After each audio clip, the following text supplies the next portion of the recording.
We've all been through it before. You know, one of those presentations where you'd rather take a bullet than read another bullet point on a slide? Turns out it's not your fault, or even the presenter's fault for that matter. It's actually because our brains are hardwired in a certain way, and unless you're a psychologist or a researcher, you would never know these 4 scientific reasons why our brains reject bullet points. Lucky for you, after watching this, you'll also know exactly how to make your presentations awesome. Let's get started, shall we?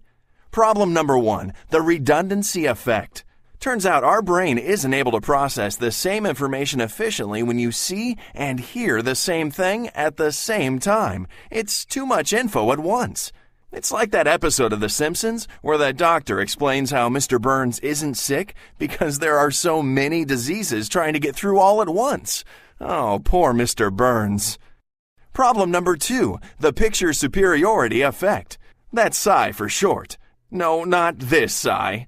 Now, researchers have found ideas are more likely to be remembered if they're presented as visuals instead of words. After 3 days, you only remember about 10% of what someone says. Compare that to remembering 65% if they showed you a visual.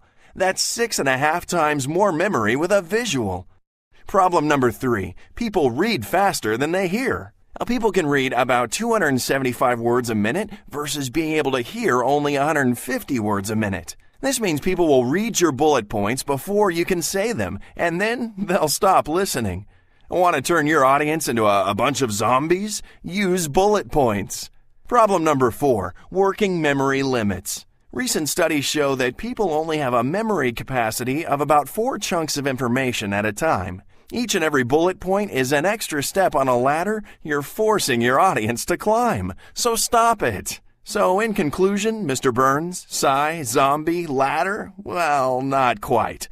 But at least in 3 days, you should still remember 65% of this presentation since we used visuals.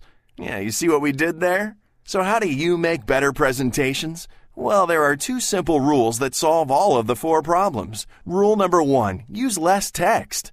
No more bullet points, pretty please. And rule number 2, use more visuals. That's really all there is to it. Oh, one final thought. If a picture is worth 1,000 words, doing an animated presentation with PowerPoint is priceless.